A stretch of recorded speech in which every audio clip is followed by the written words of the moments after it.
Sveriges ekonomi går sämst i hela EU. I botten på minus 0,8%. Svensk ekonomi går sämst i hela EU. Sverige har även Europas 5:e högsta arbetslöshet och nu avskedas generaldirektören för Migrationsverket under stora protester. Påverkar migrationspolitiken Sveriges ekonomi?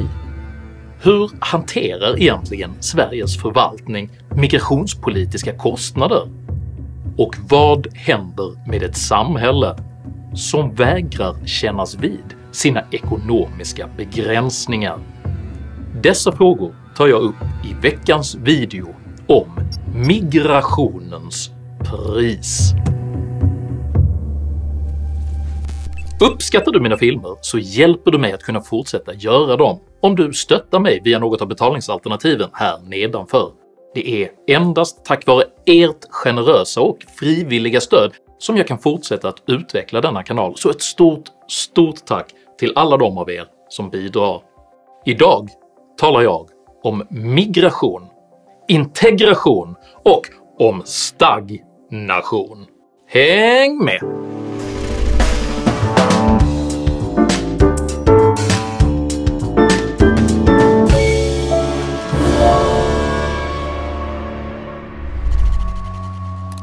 I Matteus evangeliets 14:e kapitel ville Jesus försörja de stora skaror människor som kommit till honom.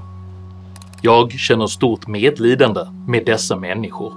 De har varit hos mig länge och har inget att äta. Jesu lärjungar ställer sig dock pragmatiskt frågande till denna givmildhet. Var ska vi få tag på tillräcklig mat åt dem alla när vi bara har 7 bröd och några små fiskar? Jesus tog de 7 bröden och fiskarna och tackade Gud för dem och bröt dem i bitar. Sedan delades bitarna ut till folket och alla 4000 åt och blev mätta. De flesta av oss vanliga dödliga åtnjuter dock inte Messias obegränsade resurser, utan måste istället försöka balansera moraliska önskningar mot verklighetens förutsättningar. Det tidiga 2010-talets migrationspolitik kan i detta ljus sägas ha präglats av en form av messiaskomplex, där önskan att agera som en humanitär stormakt blev så stark att även de mest försynta antydningar om en underliggande ekonomisk verklighet förkastades som en oacceptabel brist på moral.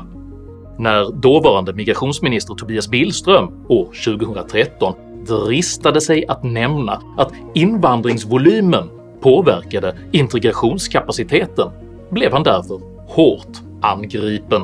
För några dagar sedan så sa du: volymen måste sänkas för såväl den höga asylinvandringen som anhöriginvandringen. Varför vill du minska invandringen till Sverige? Nu har ju Moderaterna tillsatt en arbetsgrupp för att titta på integrations- och migrationsfrågorna i ett sammanhang. Och det är väldigt viktigt att man i det sammanhanget kommer ihåg att de volymer av människor som kommer till Sverige påverkar bägge de här 2 områdena. Och vi kan se att det finns ett utrymme för en diskussion om hur man skulle kunna påverka volymerna av de som kommer till Sverige.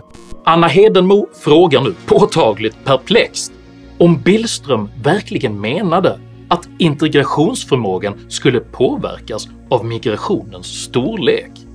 Så vad du säger är att integrationen blir svårare eller underlättas om det är färre som kommer. Kan man säga så? Jag tror att det är rätt få som skulle våga förneka att det är en väldigt stor skillnad på att försöka integrera 1000 personer respektive 10 000 personer. Detta är ett tidstypiskt exempel på hur ekonomiska och resursmässiga förutsättningar uppfattades vara småsinta oförskämdheter när migrationsfrågan debatterades. Denna attityd uttryckte även Sveriges dåvarande statsminister Fredrik Reinfeldt. Fredrik Reinfeldt går nu emot sin egen migrationsminister. Moderata migrationsministern Tobias Billström har ju tidigare hävdat att vad han kallade volymen av invandrare bör minskas. Men idag säger Reinfeldt att han inte alls håller med. Det kan inte vara utgångspunkten. Invandring berikar Sverige. ett väldigt viktigt värde att människor kan komma till Sverige. Statsministerns besked till Tobias Billström är att han ska sluta tala om hur man kan försvåra för asylsökande att få skydd i Sverige. Även om moderata kommunpolitiker klagar över att det kommer för många hit för att de ska klara av det. Kravet att Billström skulle upphöra med sin oönskade migrationsproblematisering, trots att flera kommuner redan hade meddelat att man inte längre klarade av migrationsflödena, var dock inte nog. Flera medier krävde även att Billström helt skulle sparkas ut ur regeringen för sitt ofina prat om att storleken har betydelse. Man vill ju helt enkelt att du ska ta hårda tag mot Tobias Billström. Kan du tänka dig att helt enkelt sparka ut Tobias Billström ur regeringen? Jag tyckte att jag sa igår det som behövde sägas i det här ärendet. Snarare har vi ju tillfört reformer. I närtid tog vi beslutet bland annat om att utsträcka möjligheten till sjukvård för den som också befinner sig i Sverige utan tillstånd. Regeringens utsträckande av välfärdssystemen, även till de som vistades olagligt i landet, speglade den för tiden generaliserade föreställningen att all migration var en lönsam affär. Men där alla försök att räkna på det hela samtidigt betraktades som moraliskt oacceptabla. Ni vill kartlägga människor. Varför? Ska vi börja kartlägga människor med funktionshinder också? För att kunna säga hur mycket de kostar? Människor kostar inte pengar. Människor berikar våra samhällen. Nej, vi ska inte räkna ett enda öre vad människor kostar. Och då står ni här och räknar pengar. Och jag tycker det är så oetiskt och jag tycker det är fruktansvärt att få höra det i den här parlamentariska församlingen. Jag tycker ni ska skämmas som lägger en sån här motion och sluta att räkna på vad människor kostar. I linje med dessa stämningar fattade Migrationsverket år 2013 som enda land i Europa beslut om att ge alla syriska flyktingar permanent uppehållstillstånd. Och Sverige blir alltså först ut i EU med att ge permanenta uppehållstillstånd till syriska flyktingar. Alla andra EU-länder ger tidsbegränsade, oftast ettåriga tillstånd. Och Anders Danielsson är medveten om att det kan locka fler syrier att söka sig till Sverige. Vi gör ju klart den bedömningen att fler människor kommer att söka sin tillflykt till Sverige. Denna policy ledde mycket riktigt till att stora flyktingströmmar vandrade genom hela Europa för att söka asyl just i Sverige. Som den brittiska tidningen The Guardian rapporterade skapade detta också snabbt en omfattande svart marknad för falska syriska pass. Som konsekvens mottog Sverige under 2015 hela 162 877 asylansökningar och har sedan dess beviljat nästan 1 miljon nya uppehållstillstånd, vilket innebär att Sverige enligt FNs flyktingkommissariat UNHCR sticker ut radikalt jämfört med övriga europeiska länder. Även om denna storskaliga ambition att hjälpa flyktingar var empatiskt föredömlig, så borde en så ingripande samhällsförändring naturligtvis ha föregåtts av både omfattande debatt och av omröstningar i riksdagen.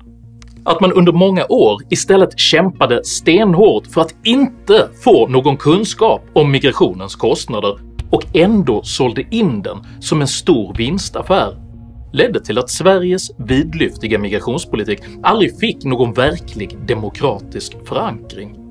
När nationalekonomen Joachim Royst år 2018 presenterade en rapport som trots allt försökte redovisa migrationens kostnader blev stämningen i studion därför påtagligt tryckt. En rapport som pekar ut plus och minus med flyktinginvandringen och konstaterar att den är ett minus för statskassan. Uträkningen vilar på att statens utgifter för gruppen är större än vad som kommer igen i skatteintäkter. För en genomsnittlig flykting ett minus på 74 000 kronor per år enligt rapporten.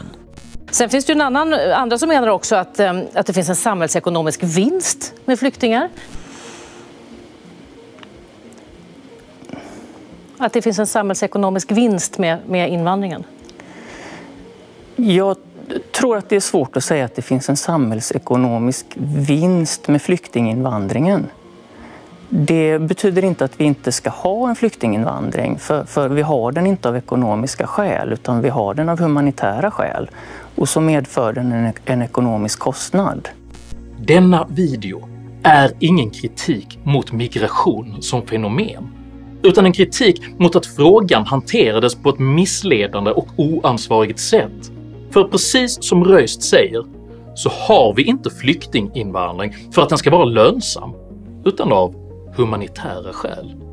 Istället för att förhindra kostnadsanalyser borde politiker ha tagit fram robusta prognoser för migrationens samhällspåverkan och sedan låtit väljarna ta ställning till hur rikets resurser borde prioriteras.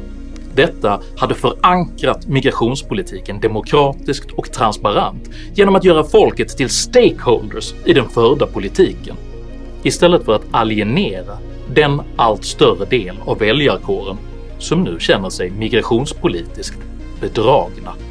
2015 kollapsade så slutligen den gränslösa synen på Sveriges mottagarkapacitet i en tårfylld tillställning där den motvillige statsministern Stefan Löfven tvingades bli galjonsfigur. Bästa sättet att hjälpa mina miljöpartistiska kommunalråd är att ändå göra någonting. Jag vill gärna understryka också att det är svårt för båda partier, precis som Åsa Romson sa tidigare. Det är inte så att Socialdemokraterna sitter och längtar efter att vidta de här åtgärderna. Under normala omständigheter räknar Sverige både volymer, människor och kostnader rörande exakt allt från funktionsvariation till konsumtionen av isglass. För faktum kvarstår. All politik innebär prioriteringar av hur oändliga behov ska dela på ändliga tillgångar. Och det stod snart klart att den svenska välfärdsstaten inte alls hade Messias oändliga resurser.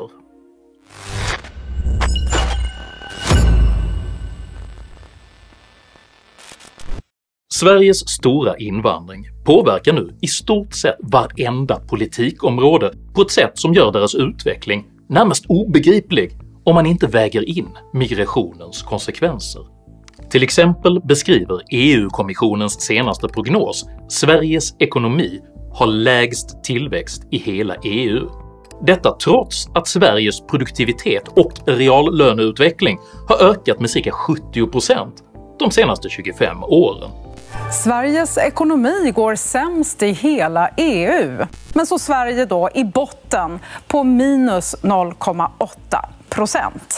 Sveriges Televisions ekonomikommentator Alexander Norlén förklarar delvis korrekt denna situation som en konsekvens av de svenska hushållens belåning.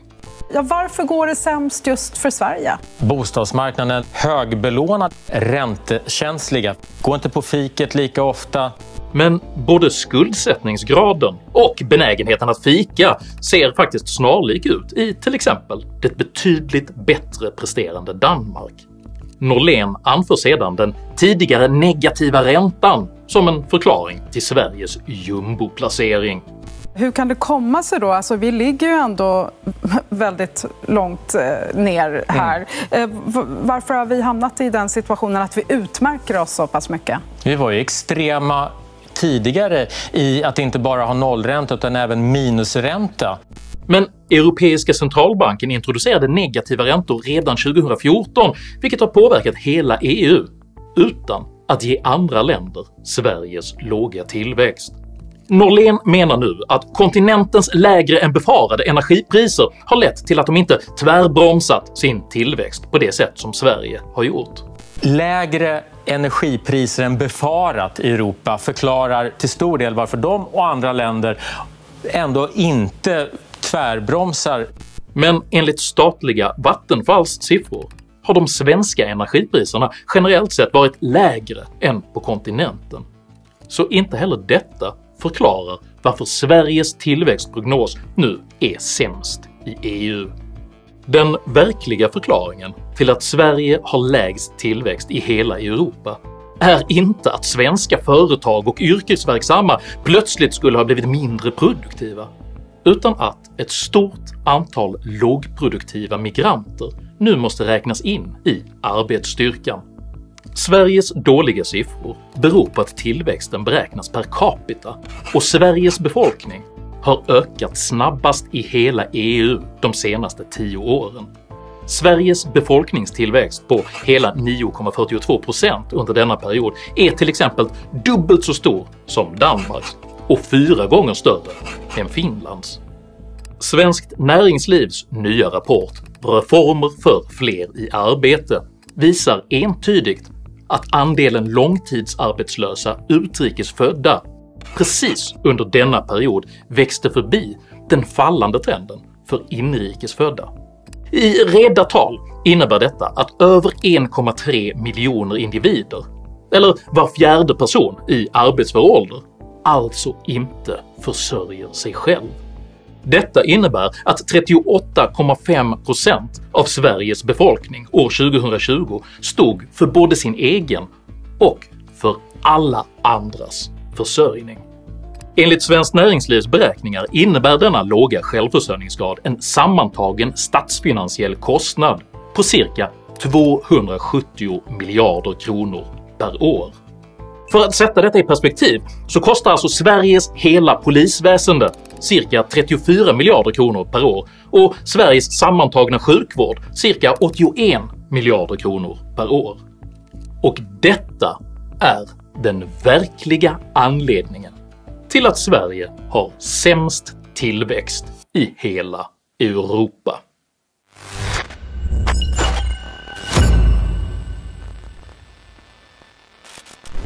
Migrationsverkets inriktning påverkades starkt av 2010-talets politiska ovilja att beakta de resursmässiga förutsättningarna för Sveriges unikt vidlyftiga migrationspolitik.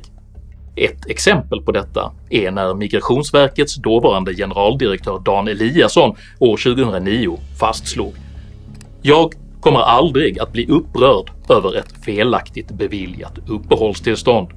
Vi kan inte hålla både tidsmålen och kvalitet. Vi måste välja. Om det leder till att vi beviljar fler uppehållstillstånd så ser jag inga problem med det.”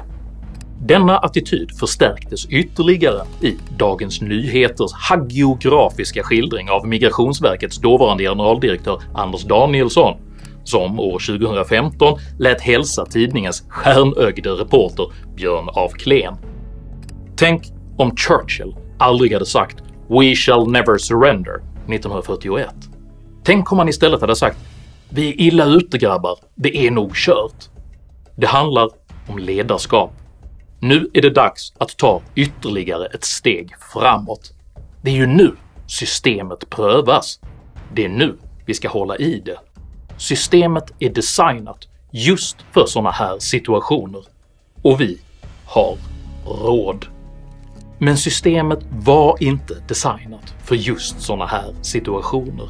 Och en massiv överrekrytering av idealistiska migrationshandläggare gav snart upphov till stora systemiska brister i hanteringen av både uppehållstillstånd och asylärenden.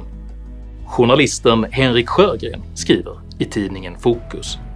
En kultur av pinnjakt rotade sig på Migrationsverket under de intensiva åren, där antalet avslutade ärenden blev ett viktigt lönekriterium.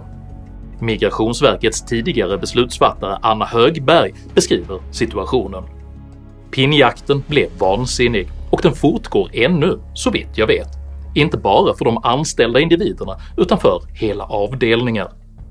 Chefer på alla nivåer behövde visa uppåt hur många ärenden de klarade av. Dokument som Fokus tagit del av visar mycket riktigt att kvantitet var ett viktigt lönekriterium och många anonyma källor bekräftar bilden. En annan anonym källa berättar år 2016 “Jag möter dagligen kollegor som inte vill något annat än att ge permanent uppehållstillstånd åt alla. Vad gäller syrierna och de som säger sig komma från Syrien har det satts i system att många av dem får uppehållstillstånd som flyktingar fastän de inte uppfyller kraven.” I en intern rapport från 2017 framkom att en stor mängd av tillstånden i så kallade anknytningsärenden byggde på felaktiga beslutsunderlag. I kategorin nyetablerade relationer är 28% av beslutsgångarna i de beviljade ärendena uppenbart felaktiga. I ytterligare 10% av fallen är det oklart om utgången är rätt. 4 år senare visade även Riksrevisionen på stora brister i just anknytningsärendena. Dessa hade då seglat upp som det näst vanligaste skälet till uppehållstillstånd, 39 000 år 2020. Denna växande anhöriginvandring redovisades sedan i stort sett aldrig som en del av Sveriges asylstatistik, trots att den utgjorde den allt större delen av Sveriges invandring. Med detta organisatoriska arv i bagaget beslöt nyligen Sveriges nya högerregering att inte förlänga Mikael Ribbenviks förordnande som generaldirektör för Migrationsverket. Det var igår som SVT kunde berätta att Migrationsverkets generaldirektör Mikael Ribbenvik inte får förnyat förtroende när hans uppdrag går ut i maj. Varför får inte Mikael Ribbenvik vara kvar? Mikael Ribbenviks förordnande går ju nu ut om 1 juni då. Och han har suttit länge på myndigheten. Vi genomför väldigt stora förändringar av svensk migrationspolitik och då tycker vi att det också är dags för nya ögon, ny energi och nya idéer. Och jag noterar att det finns anställda på Migrationsverket som har väldigt starka åsikter. Detta är en politiskt rimlig justering, eftersom Tidöpartiernas demokratiska mandat till stor del bygger på en stark folklig önskan om förändring på det migrationspolitiska området. Ja, alltså det fanns ju en anledning till att 2015 att 163 000 personer reste genom hela Europa till lilla Sverige i norra Europas utkant. Det berodde delvis på att vi stack ut när det gällde att bevilja permanenta uppehållstillstånd direkt. Men det berodde naturligtvis också på andra generösa regelverk där vi sticker ut, och det gör vi när det gäller välfärden. Det har ju till och med varit så att svenska myndigheter har marknadsfört det här utomlands. Här får man väldigt generösa barnbidrag och flerbarnstillägg. Hanteringen av generaldirektörbytet beskrevs i tidningen Arbetsvärlden som okontroversiellt av förvaltningsrättsprofessor Olle Lundin. När det gäller Ribbenvik handlar det om ett förordnande som gick ut och inte förlängdes. Då har regeringen fria händer och det är inte så mycket att bråka om. Detta hindrade dock inte vänsteroppositionen från att utmåla bytet av generaldirektör som ett hot mot själva demokratin. När Sverigedemokraten Björn Söder beskrev bytet av generaldirektör som att städa upp, uppfattade exempelvis oppositionspolitikern Ardalan Shekarabi formuleringen som ett hot mot Sveriges generaldirektörer. Oppositionen har reagerat kraftigt på Björn Söders uttalande. På det här sättet så hotar en företrädare för Sverigedemokraterna Sveriges myndighetschefer. Vi kan inte ha en sån utveckling. Justitieministern måste träda fram, försvara myndighetscheferna, försvara svensk grundlag och den tradition som vi har i svensk statsförvaltning. Det finns ju en mängd vittnesuppgifter som talar om att det har varit väldigt bristfällig verksamhet på vissa områden. Både den före detta TT-reportern Ove Nilsson och den statsvetarmärkte socialdemokraten Ulf Bjereld drog genast paralleller med ungersk totalitarianism. Den temperamentsfulla twittraren Annika Strandhäll tyckte sig å sin sida se ett känt mönster från andra länder där liknande partier släppts fram till makten, vilket avslutades med den olycksbådande pendangen "Det går fort nu". Det är i sammanhanget intressant att notera att Strandhäll själv prickades av konstitutionsutskottet för att på politiskt opportunistisk grund ha avskedat Försäkringskassans generaldirektör Ann-Marie Begler mitt under ett pågående förordnande. I detta agerande såg samme Ulf Bjereld dock inga som helst ungerska tendenser alls, utan konstaterade istället att regeringen har rätt att avsätta och tillsätta generaldirektörer. Man kan tycka det var ett bra eller dåligt beslut att avsätta Begler, men det var inte odemokratiskt. Denna halsstarriga dubbelmoral visar att frågan varken handlar om utnämningar eller ens om Sveriges demokrati, utan om makt. För om den nya regeringens politik faktiskt lyckas åstadkomma den efterfrågade förändringen av Sveriges migrations-, integrations- och kriminalpolitik genom att introducera krav och åtminstone ett litet mått av ekonomiskt ansvar, då innebär detta inte bara ett underkännande av den tidigare förda politiken, utan även ett underkännande av hela den socialistiska ideologins syn på människan som offer.